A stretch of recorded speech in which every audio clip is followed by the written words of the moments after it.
What's going on, everyone? I'm just a typical, average American here today to react and learn about 8 different culture shocks of moving to Canada. Now, I know this individual here has lived in the USA. I think they've also lived in Italy, and they've lived in Canada. And I truly believe the only way you can actually notice these jarring, or should I say obscure and less obvious culture shocks is by actually living it. By living in America, living in Canada, if you live somewhere else, those little things that you might not know about really stick out when you first move. So that's why I'm kind of excited to see from this person's point of view what the culture shock of moving to Canada was like for her. I've heard about the bagged milk. I'm over it. I get it. I accept that the bagged milk, I won't run away in terror from it any longer. So, but hopefully there's some different sort of interesting cultural things here I can learn about Canada. Should be quite fun and interesting. So let's take a look. Culture shocks, let's start with a quiz. If you know what these 3 words mean in Canada, you're off to a good start. I wasn't ready for this. What? Okay. You ready? 1. What is a toque? Toque. Toque. No idea. Now, this is spelled really differently than I thought it was, even though I did know what it was. Okay, we'll circle back to that. Number 2, what is a serviette? Oh, dang it. Oh, I just heard about this. No. Is it a napkin? No. Serviette.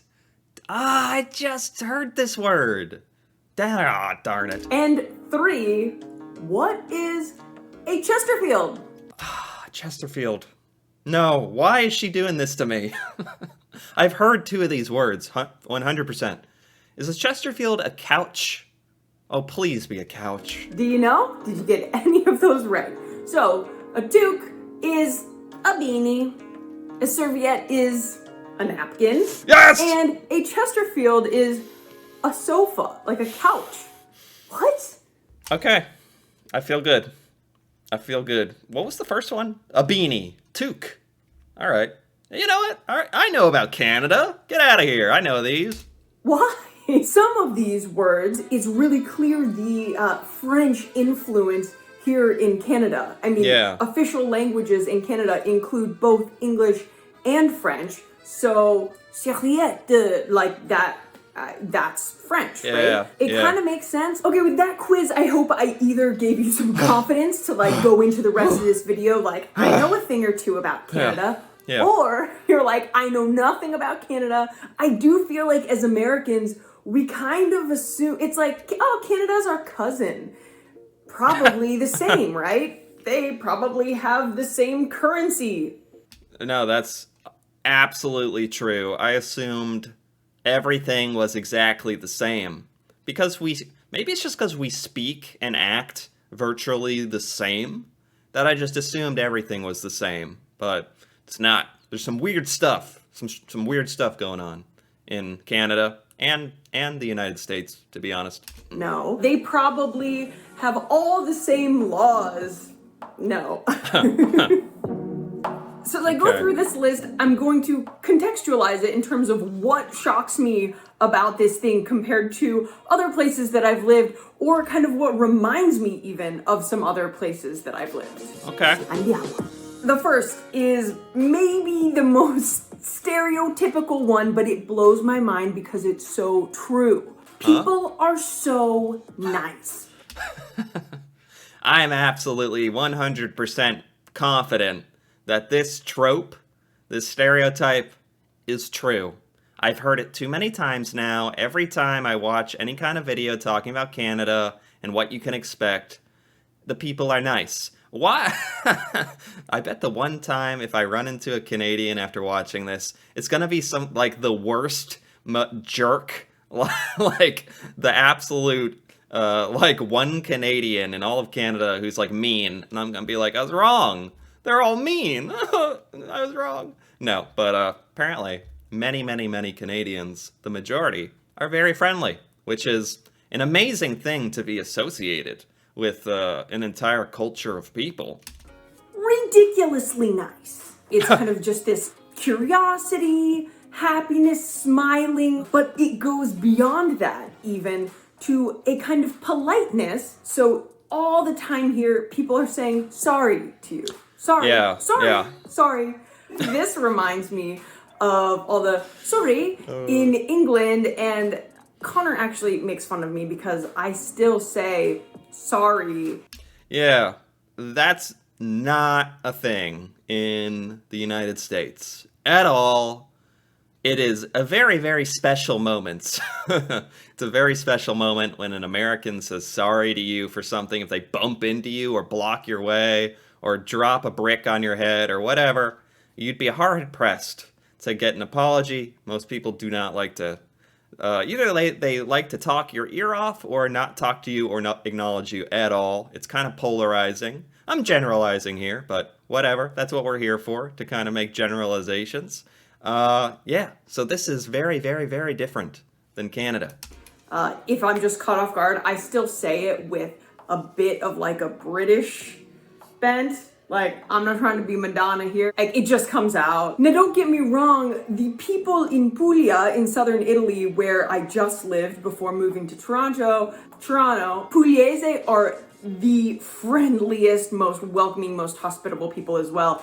It's a different kind of friendliness. How to explain? You know what? Maybe I should clarify.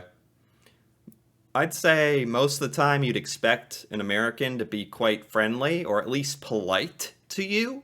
It's just that you can expect a certain percent of the time, I don't know, 3% of the time, maybe 7% of the time, who knows, that someone's going to randomly be a horrible experience of a person. Let's put it that way. Whereas in Canada, it seems like you have a really good chance of just running into friendly, helpful people. Explain it. Pugliese are unabashedly warm and welcoming without the politeness, I would say.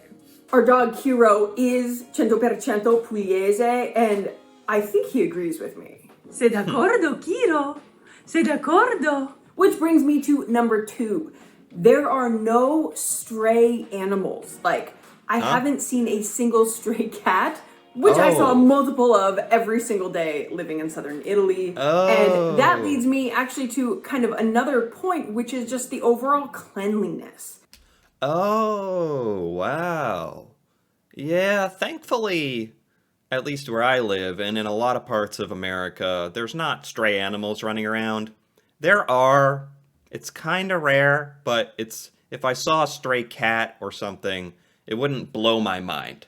It just makes you kind of sad that the cat's running around without an owner, because it is kind of rare. So when you see it, you're like, oh, that's kind of sad. Whereas I know in other countries, there's so many stray dogs and cats and animals running around. They don't feel sorry for them all. It would overwhelm you to just feel sad all the time, because you see it every day. It's just normal. Whereas in America, it's not so normal. Whereas you're like, oh, no, the cat, you feel like you gotta go pet the cat and save it or something. So I like that Canada sounds pretty similar, where there's not really a lot of stray animals running around, depending on where you live, of course. It is very clean in Canada. Number 3, international cuisine. So this might be a little bit specific to Toronto, but the food scene here is out of this world. But I do think Canada, it's a country with a lot of immigrants, and that's reflected in the cuisine, and it's awesome. Yeah, okay. The way she presents it, it sounds like Canada is way more diverse in its fancy international cuisines than the United States. Yeah, I would expect to have to go to like New York or somewhere fancy, some major city, LA, to try to find fancy international diverse food. That's not typically something you'll find in a lot of small town American towns and cities. You're just going to find kind of classic American foods, hamburgers. And then, of course, we do really like Mexican food and Chinese food, which I've almost, in our eyes, become assimilated into America. It's like Mexican food, Chinese food is something almost like American food, where you just expect to see them sold here. And it's great. We love them. Italy didn't have that. Italians love Italian food so much. They're so proud of it that they don't necessarily embrace other cuisines. On the other hand, here, I have eaten so well. I'm talking Korean food, Korean fried chicken, bibimbap, tteokbokki. I've had great Thai food, Indian food, roti, and of course, not international here, the Canadian favorite, poutine. And I actually did an entire Quirky Club. Why isn't poutine more popular in the United States? I don't get it. This sounds like something Americans would love. Cheesy, gravy, fries, unhealthy, perfect for Americans. I don't get it, but it's not here. It's nowhere. What the heck? I can't even buy it. Live chat based on poutine. And I'll take this opportunity to shout out to the Quirky Club, my incredible Patreon community. They make it so.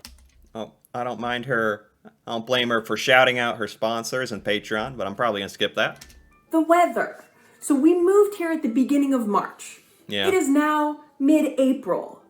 How does it not feel like spring yet? In southern Italy, this time last year, I was outside exercising in the park, like not many clothes on, the sun was shining. Yeah. Here, the sun shines some days. I still have to wear my toque. I mean, it snowed like a week ago. Wow. Snowing in April? That's wild. So, and I have heard stories about the Canadian winter, which I have not yet lived through. Not particularly looking forward. I mean, the way she says it, it's almost like there's a chance she won't live through it. She won't survive the dreaded Canadian winters, the famous, legendary winters. Number 5, washroom. Okay, so this means bathroom. But how Canadians call it a washroom? Gosh, do we ever say washroom in the United States? No. It'd be really strange. I'd know what you meant, but I'd call you out. I'd be like, man, why are you saying that? Why are you saying washroom? Why are you being weird? Versus bathrooms or restrooms. Washrooms is what they call toilets. I'm really trying to catch myself going into a restaurant and asking, hey, where's your bathroom? Yeah. It's like, be classier, be Canadian. Would Canadians understand? Wouldn't they? Would they just think we're being a little uncivilized if I walked into a Canadian establishment and said, where is your bathroom? Where is it? I gotta go. They'd know what I meant, I assume. And while we're talking about washrooms, a little culture shock is coming here, the lack of bidet. I don't really need to go into that if you've seen almost any of my other videos. You know that in this household, we like the bidet action, especially Connor. Are bidets really common in Italy? Because they are not used in the United States. You can buy one and install it on your toilet. I've heard of people doing that, weirdos doing that. But it's not common at all.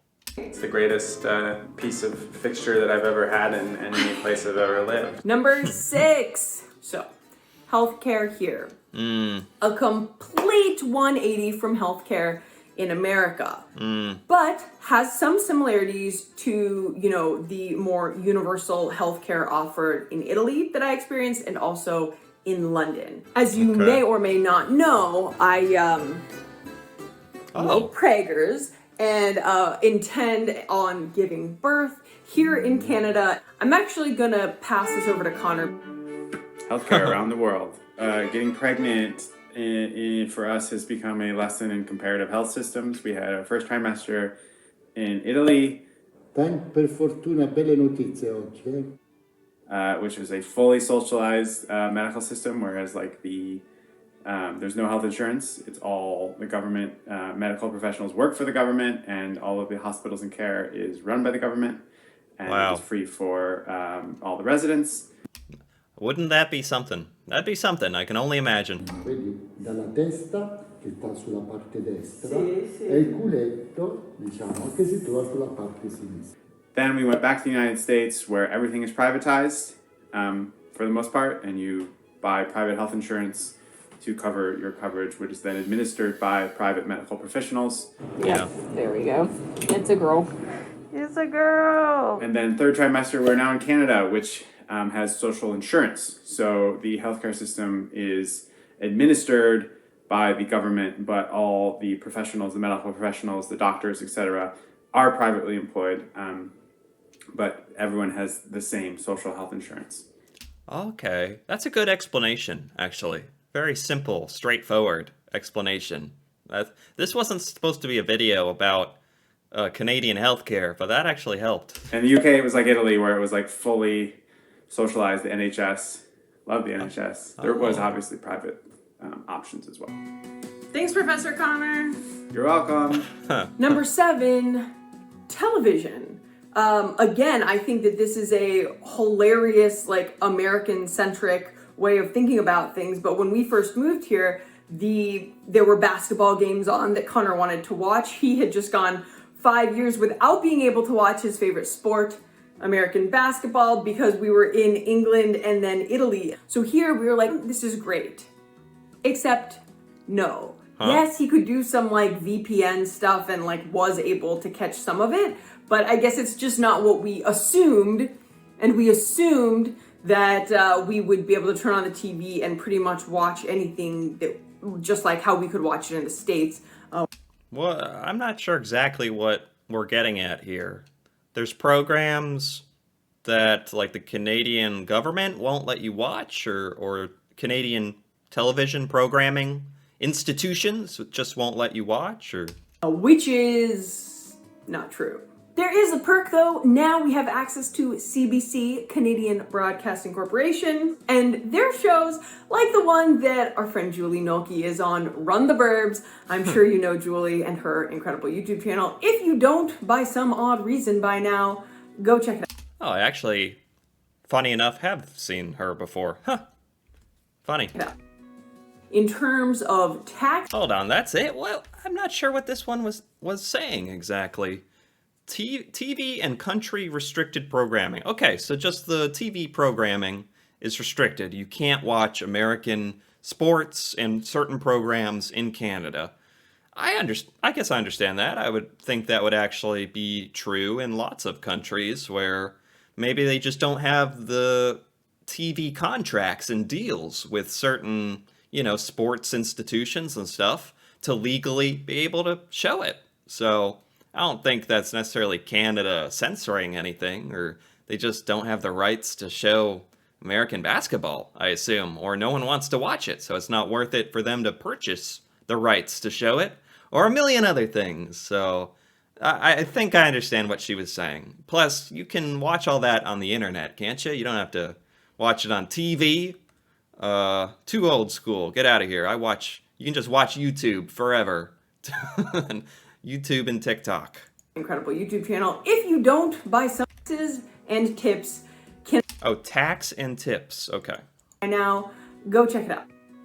In terms of taxes and tips, Canada is much more similar to the US, actually. And by that, I mean, you go to a store, you see the price on the shelf, think, oh, that's cool, that's a good deal. You take it to the cash register.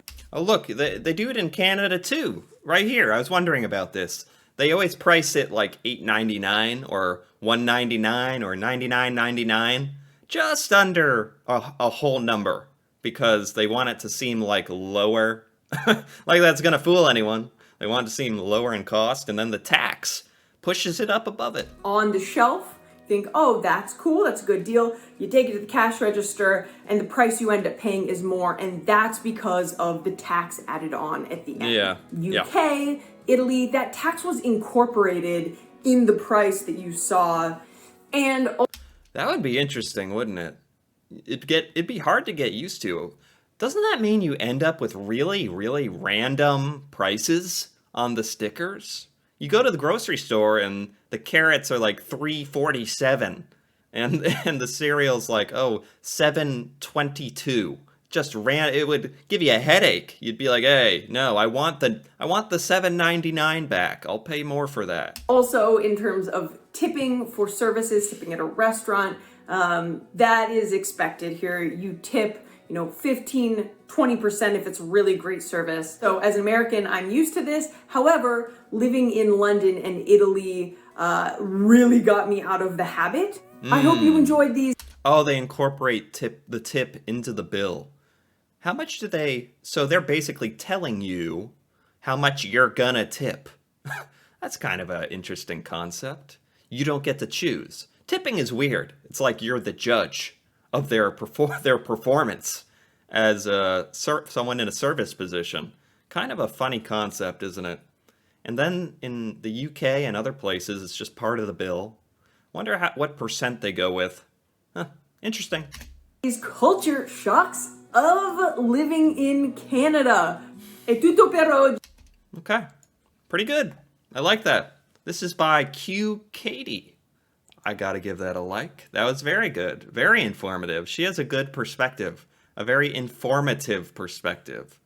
What do the people say about this? Any interesting comments?